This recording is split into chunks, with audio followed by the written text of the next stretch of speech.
I need you to stop scrolling for just a second. I know you've been moving fast, bouncing from video to video, looking for something. Maybe you don't even know exactly what it is. But I need you to hear me when I say that what I'm about to share with you in the next few minutes might be the exact word you've been waiting on for months, maybe longer. Because wherever you are right now, whatever room you're sitting in, whatever weight is pressing down on your chest as you watch this, I believe with everything in me that you did not land on this video by accident. You were led here, and that matters more than you know. So let me ask you something real. Something I want you to actually sit with and not just skim past. When was the last time you genuinely felt like things were going to be okay? Not the version of okay you perform for other people. The smile you put on at work. The fine you say when someone asks how you're doing. The brave face you carry so nobody sees the cracks. I'm talking about that deep down, soul level, knowing that even though things look bad right now, something better is on the other side of this. When was the last time you felt that? Because if you're being honest, and I think you are, because something about where you are right now has made you unusually honest with yourself, it's probably been a while, and I want you to know that I see that. God sees that. And this message is for you. There's a phrase that gets thrown around a lot in Christian circles, on social media, in church services, and sometimes it can start to feel like a bumper sticker, like something people say because it sounds good but doesn't actually touch the real, raw place where you're hurting. The phrase is rock bottom. People say God meets you at rock bottom. And you've heard it. You probably even said it yourself at some point. But here's what I want to do today. I don't want to just hand you a phrase.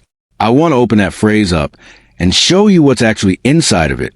Because when you understand what rock bottom really means in the hands of God, it stops being a cliche and starts being the most terrifying, most beautiful, most hope-soaked truth you have ever encountered in your life. So let's go back. Way back. Thousands of years. To a teenager, a 17-year-old boy, who had every reason to believe his life was over before it even really began. His name was Joseph. And if you know his story, I want you to forget everything comfortable you've heard about it for a few minutes, and actually feel it the way he must have felt it. Joseph was the son of Jacob, a man of deep faith, a patriarch, a man God had spoken to directly. And Joseph had been given something rare and something dangerous, a dream. Not a sleeping dream, though he had those too.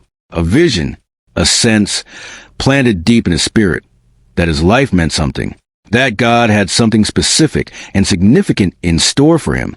And if you've ever had that, if you've ever felt that pull inside of you, that quiet but persistent knowing that you were made for more, that there's a purpose on your life that hasn't fully shown up yet, then you already know Joseph better than you think you do. But here's what they don't always tell you about Joseph. In the Sunday school version, they don't tell you about the weight of being misunderstood. His brothers didn't see what he saw. They saw arrogance. They saw favoritism. They saw a kid in a fancy coat who their father loved more than them. And every single dream Joseph shared, every vision, every piece of his God-given purpose that he dared to speak out loud, drove them further away from him. And if you've ever had a vision for your life that the people closest to you couldn't see, if you've ever tried to share your dream with someone you love and watched their eyes go flat, or watched them smirk, or heard the dismissal in their voice, then you know exactly what that loneliness feels like. And then one day, his brothers had enough. They were out in the fields, away from their father's house, away from the safety of familiar, and they saw Joseph coming. And something dark moved in them.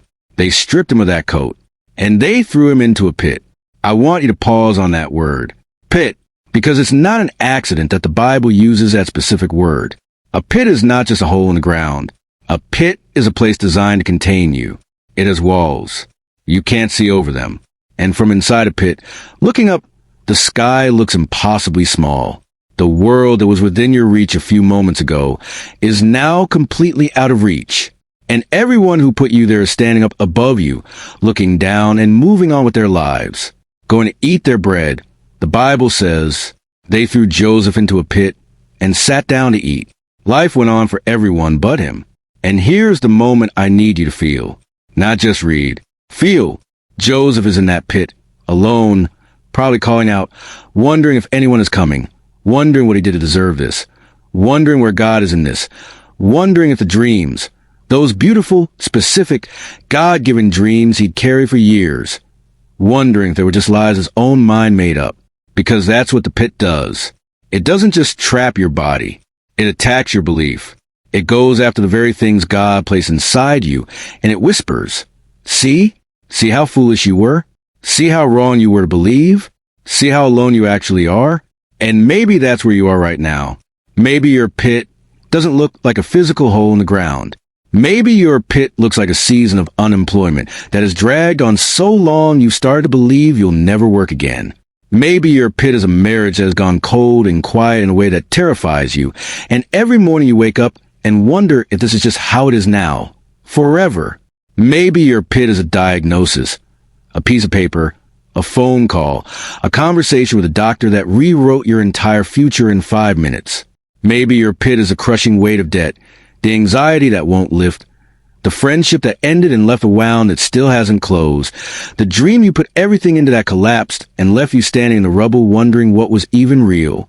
Every pit looks different, but every pit feels the same. Dark, enclosed, like there's no way out, like this is it. But I need you to hear something, and I need you to hear it with your whole heart. God specializes in pits. Because here is what was happening to Joseph in that pit that Joseph could not see. He couldn't see it because none of us can see it when we're in it. But the preparation was happening. The stripping away of pride that can grow on a favored child. The kind of pride you don't even know you have until it's taken.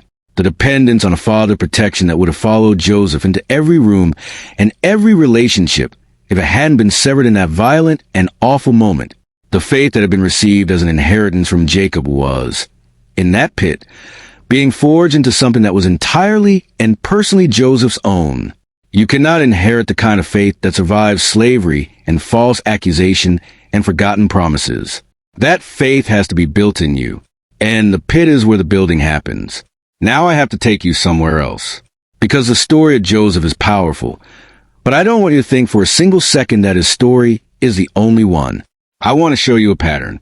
Because when something shows up more than once in Scripture, God is doing something deliberate. He is establishing a principle.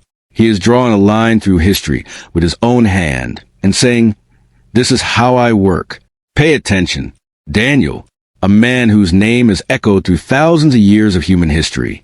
A man so faithful, so consistent in his devotion to God that the only accusation his enemies could manufacture against him was the act of prayer itself.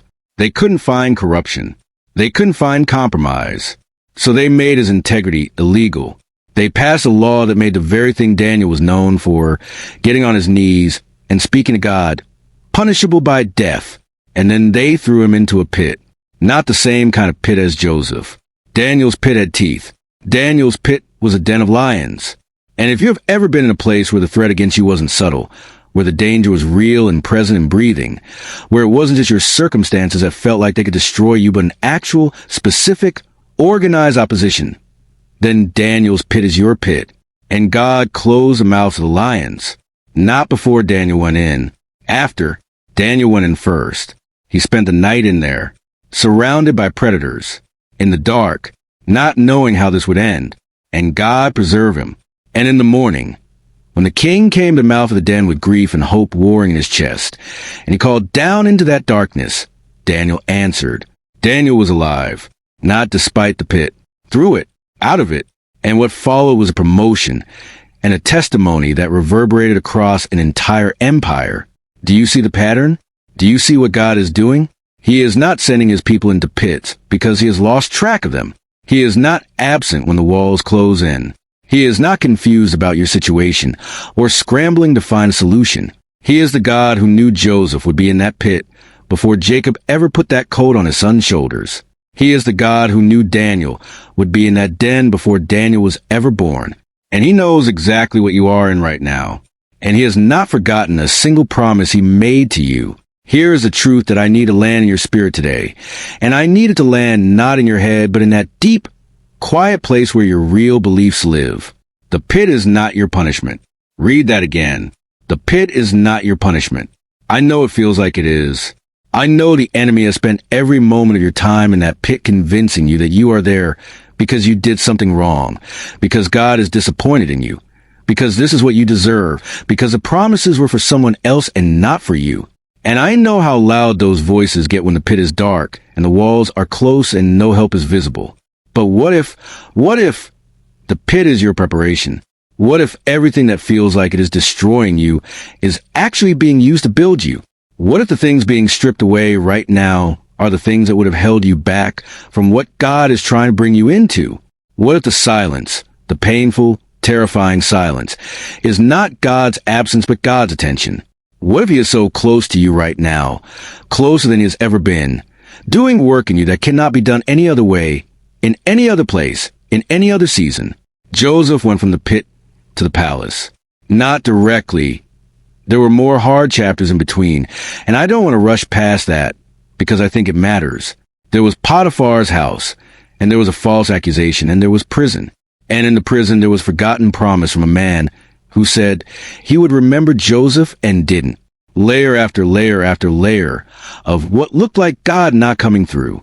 And Joseph held on, not because everything made sense, not because he could see the ending, but because something in him, something God had placed so deep that the pit couldn't reach it, refused to let go of the dream.